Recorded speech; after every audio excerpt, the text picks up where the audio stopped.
my God. Good for How you doing? Are you. you okay? I'm okay. Are you good? I'm good. Well, yeah, we could have a little therapy session right now. Is the camera rolling? Now it's all downhill, kids. Yeah. So tell us 3 important things that every working voiceover actor should know in 2019. It's like, kind of, is there anything new or anything that you feel? 3 things. It might be timeless. 3 things I would say, first and foremost, take risks. Take risks. It's important to kind of step out and take a risk with a new format for you, a new read. Always keeping the demos, the read more than the demos, but both of them are key. Keeping that fresh, keeping that evolved, keeping that kind of there. Get more skin in the game, Don't wait for your agents to move the needle, or for P2Ps, if you're in that world, to move the needle. It's you that need to move the needle for your own career. Second thing I'd say is get curious. Really be curious about the business you're in. People will say all the time, I don't watch television, but I want to do promo. I don't go to the movies a lot, but I want to do trailer. I don't watch television at all, but documentaries fascinate me. Okay, lovely. But get curious about the business you're in, because in the times where there's the hills and valleys, careers will thrive, and all of a sudden there's going to be the dip, and then I get the phone call of, oh my God. And I'm like, okay, relax, calm down, get curious. How can we evolve your affiliate read, your imaging read? Do you know enough about, if you're in the affiliate world, station consolidation is a huge thing that's happening right now. How does that play in with your agents and their relationships to stations? Promos with the networks. How do you play into a new network, or, are they changing the read?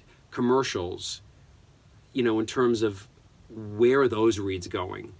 In narration, every single part of the business has something new and different that's happening, and it's really up to us to do it. And the third thing I would say is stay passionate. It's either igniting or reigniting why you do this in the first place. People that enter this business who realize that, or think that it's a quick fix, a quick buck, whatever, wonder why they're spinning their wheels and spending the money they're spending and getting nowhere. Those of us that have been in the business for years come at it from a craft, come from a passion. And the same is true for these new folks, but come at it with that kind of passion.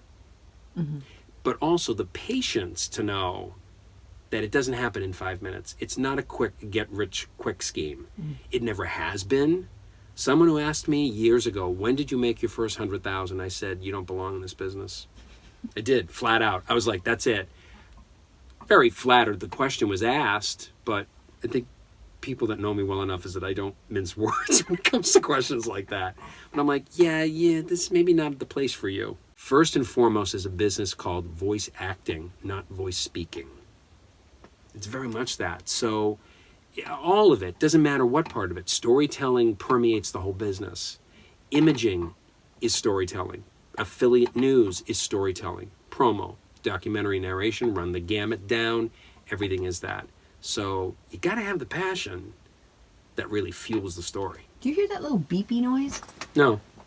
There's a beepy noise? As a voiceover, what's your favorite niche of voiceover to work in? Well, I will say my favorite niche of voiceover has always been long-form narration. And the thing for me is I have kind of taken a back seat to performing every day because I've really enjoyed coaching. It's become my calling, really, in terms of helping performers really kind of rise to the next level of performance. But for me, I keep my hand in it every day, talking with agents, talking with casting directors, talking with managers, keeping myself in that flow and as creative changes for commercials and for promos, etc. So this really has kind of created a new chapter for me. But my love has always been long form. Promo, absolutely. Commercial, I love all of those things. But there is something about that long form that's just awesome. I'm learning about what we're talking about one frame ahead of the audience. That keeps the story fresh. It keeps, whether it's, a documentary narration, whether it's a reality series, in-show, whatever kind of narration it is, it keeps it really kind of front and center. It keeps it active. I did a 10-part series for History Channel on the history of the automobile. And initially when I saw it, I said, well, that sounds interesting. But one episode was the history of the pickup truck. One was the history of the dragster, the convertible. The history of the pickup truck, to me, sounded like the most boring of all of them. But it ended up being the coolest. Learning so many things about a pickup truck, which sounds basic, but when you break it down into an episode, I mean, the production company that did it was just genius. And it was probably one of my favorite things I've ever narrated. As a voiceover coach, what's your favorite niche of voiceover to coach in? I really love all of it. And it sounds like a cliche standard answer, but it really is true. My big takeaway from how I coach people is the corner turns that they make in their work and how they rise to the next level of telling a story. Whether it's a piece of promo or a piece of commercial or a trailer or affiliate or imaging, to me, that's the favorite part of it, is just really, really them feeling and me hearing the corner turn. And it's also great to move people into different formats. If they've not worked in promo, they've worked in commercial and narration, but promo's a new area for them. And it's something that their agents, if they have agents, are really interested in, and we were able to actually help them rise to that next level. It's just, you can't put a price tag on that. It's awesome. And you're also, you're in a home studio where it's this quiet. You don't have anybody giving you notes. You don't have any direction. And it makes you kind of go, is this the thing to send? Do I hit send on this MP3? I mean, we don't know sometimes. But it's that coming from that place of TrueTell, where you ground it. You know there's a confidence in what you're talking about, that it's time well spent. It feels good. It's effortless. The whole issue of if I'm not working hard enough, then it's not worth it. That's a lot of bull crap. Effortless is really the key, So, and that's what makes it fun to do what we do. You're still gonna have one though? So am I. I'll have it with you. I just wish it was a cocktail. Why should a voice actor pick you from the myriad of choices of coaches out there? Like what differentiates you? My whole thing is, it was kind of born out of kind of a dark period in voiceover for me, that I had lost my voice because I had been using a voice which I found out was an inauthentic voice, is what it was billed as. I originally was told that I had a vocal injury. I was having trouble projecting my voice, just talking basically in the booth. And what I found out was I was working, I had a very successful career in voiceover, and I'm very blessed. But there was a period of time where my voice suddenly started giving out. I wasn't able to, I was aspirating vowels as I was working in a promo session one day, and the producer said, Dave, you were kind of hiccuping on that vowel. Let's go back and take it again. And as time went on, vowels became problems with sentences, which became problem with paragraphs and all that kind of stuff. And it kind of manifested in a phobia to the booth. The thing that I loved more than anything, I became really afraid of. And eventually I was told that I had an incurable neurological disorder, which was causing my vocal cords to spasm. And I was told that I needed to have Botox injections in my vocal cords to compensate for it. This was the head of the UCLA Head and Neck Division of speech pathology. And I knew that that wasn't the way to go, because what I was told was my voice would be rendered mute for 12 weeks at a time. And I've said this before, that I told the doctor to his face that you need to call Jeff Danis at DPN and tell him my career is over. And I wasn't going to allow that to happen. The bottom line is that I realized through an amazing speech pathologist in West LA who treated this disorder, which was called spasmodic dysphonia, which is the strangling of the voice. It's called the strangled voice syndrome. His whole belief was that I was using a voice to create a sound that I thought was what people wanted to hear. And I was like, okay. And what I realized through working with him, he had me work as his apprentice for 4 years. So in addition to working as a performer and booking still and auditioning, I couldn't tell anyone that I had this disorder. So I was pretty much in the shadows for a number of years. And when I came out of working with him, I realized, and I had already been coaching at that time as a coach, and realized other actors were doing the same thing. We're we're in a business that is so audio directed that we're trying to tell stories with the sound that we think other people want to hear. Because everything is about, how do I sound? How do I sound? How do I think it sounded? And I realized that we're doing it not to the extent that I was doing it, because I really damaged my voice. Made a lot of money doing it, but eventually my body went, you're done. That's it. You're out.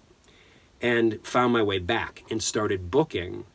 And this doctor, who was this old curmudgeon, Mort Cooper was his name, who's now retired.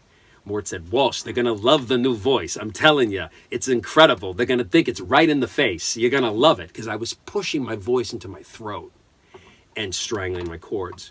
But when I came out of it, I was thinking, how do I incorporate this into working with my clients? Because now I realize other people are doing the same thing. And I didn't have a name for what this part of the new process was for me. And one day, a client came in and coached with me and said, well, you know, last week when you told me that my TrueTell about the McDonald's spot we were doing was off, and I paused and I went, oh, yeah, I did mention that to you. And in my head, it clicked, and I went, that's the name of it. It's called the TrueTell. That it is kind of coming from your 100% authentic opinion, your 100% total belief in what you're talking about. So, in answering the question long-windedly, that's really what differentiates me from other people, but it's not in the place of an ego going, I'm better than this one, or this one is better than me, or whatever. It's coming from a place of, I painted the windows black in my life going, if I'm not my voice, then what am I? So it really created a place of empowerment for me, and that's why coaching is really it's a full-time vocation for me now, because it really came out of the darkest times. My biggest fear was the second I tell anybody this, it's over. No one's going to be interested in working with me anymore. No one's going to be, that at all. And the irony was, right after I really was coaching with Mort for so long, I booked a 7-year campaign for Shell, which was incredible. And, it just gave me a new lease on life. It made me feel better about myself. And directors would say, one director one day said, are you happy today? And I'm like, what do you mean? She's like, what are you doing? What's this thing you have going? She goes, you seem really happy today. And I went back to Cooper and I go, he goes, Walsh, I'm telling you, she loves it. She doesn't know why she's saying that you're happy. This is exactly how he would talk. But it just makes me so excited to be able to share this with other people, because talent will come to me with the same problem. I have 3 talent right now who are off the mic because their voices are strangled, or because they are feeling tightness in their throat. They don't know why. They're clearing their throat. And I'm not a doctor, but because I lived in that world, I can hear it in 2 seconds. And that's what I love to bring to people that are struggling like that, because I know I've been where they are. So how did you find your way to be a voiceover coach? I come from a family of teachers. My dad was an elementary school principal for 40 years. And I've always had such a respect for teachers, any kind of coach, any kind of teacher, because it's really creating the win for somebody. It's in my blood. I mean, there's no other way to describe it. It's always been something that I've loved doing, and helping people get to that next level. It just became part of, kind of as an adjunct to what I did as a performer. And then as I continued to do it and further, I realized how much I really loved doing it. And I have said this to people before about coaching. Don't do it for the sake of doing it. In other words, if you feel that it's great extra money for you, that's great. But there's something about the connection between the coach and the performer. It really is a level of trust. There's a level of that relationship between you and the performer where their career, their creativity is in your hands. And that with that goes every insecurity we have, every amount of needing to handhold every once in a while, and really guiding. That's where I kind of look at my career as a coach as more of a strategist. Days you wake up and you kind of go, oh, not today. You just wake up and you're going, yeah, no, I don't think, not so much today, yeah. No. I think I heard in a different interview, because I was doing a little research, that you said that it can sometimes be a little bit like a therapy session. Yeah. And so that's something that you don't mind that you're kind of providing for the actor? I actually had a couple of performers who quit their therapists when they started working with me. Really? One said to me, yeah, I stopped going to my therapist when I started going to you. And one other person said, yeah, my therapist told me to tell you that you're right on.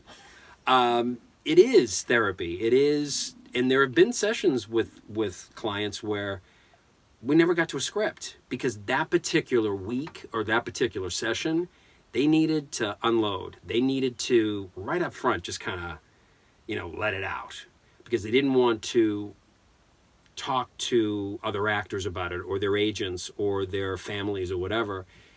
We carry around so much in these booths every day, and because it's become the world of the home studio so much, and actors are performing, not at wonderful studios like we used to, as often, and people that are in other states don't have the luxuries that we've had. You need that springboard. You need that person to bounce it off of. And I say to clients at the beginning of the first session, everything we discuss in the room stays in the room.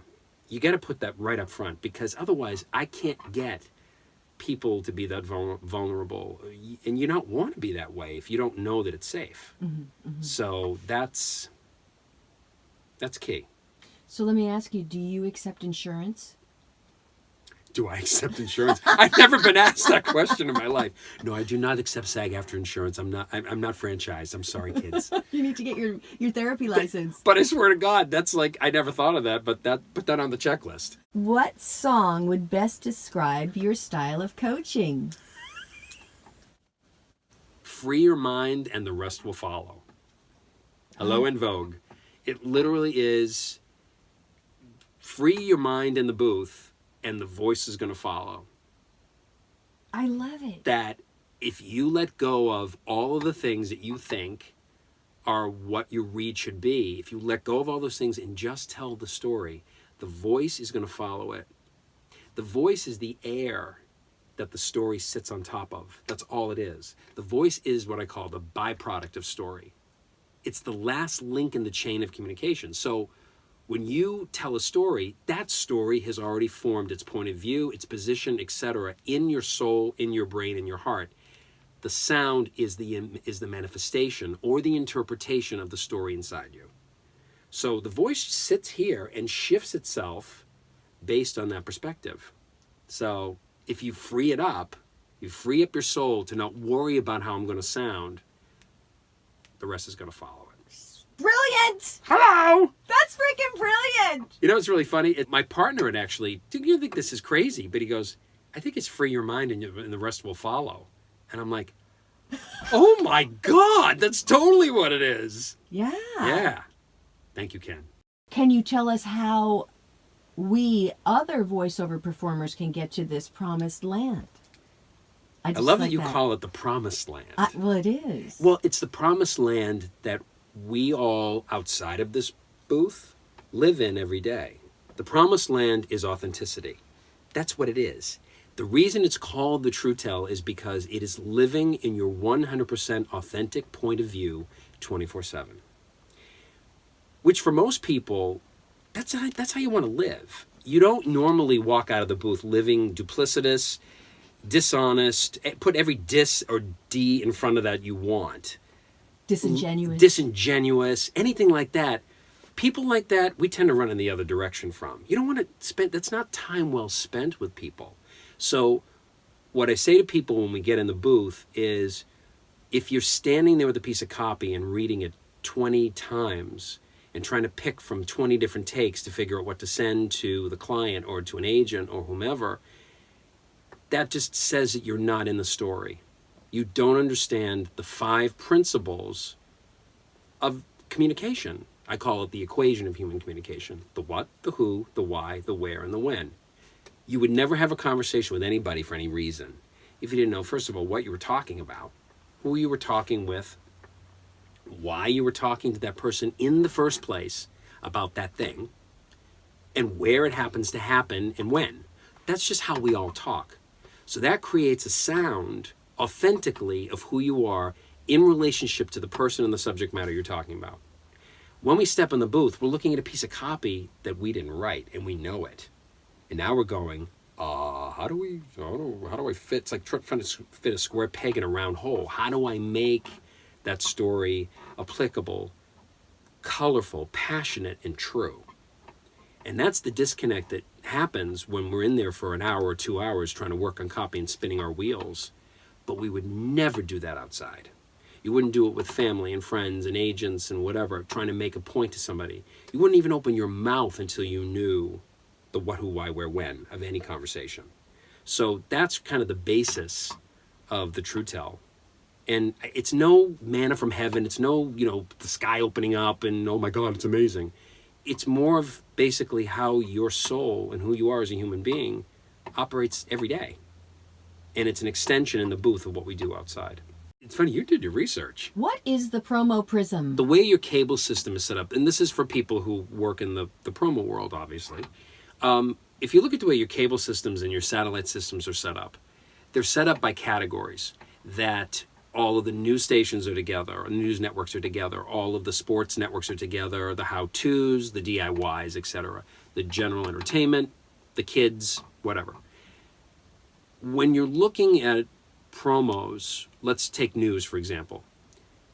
There's been such a diametric shift in the way these networks, CNN, MSNBC, CNBC, Fox News, Fox Business, how these networks actually present themselves, that CNBC has gone incredibly left, MSNBC has come a little bit more towards the center, and Fox News has gone even more galvanized to the right. So the read itself for all of them has shifted to more, to use the term, boots on the ground. The read itself is much more definitive. Each of these networks has really kind of defined themselves. But when you look at all the networks by categories, and if you took your cable guide and flipped it down and looked at it in a timeline, each network is a shade of another one. So each category is a full-on color. Red for sports, maybe green for blue for kids, yellow for how-to or whatever. And then each network inside of that block is a shade of difference of the other. DIY is somewhat separate from Food Network, which is different from the Cooking Channel, which is different from HGTV. So there is a shade of difference in each of these, and it creates a prism of color.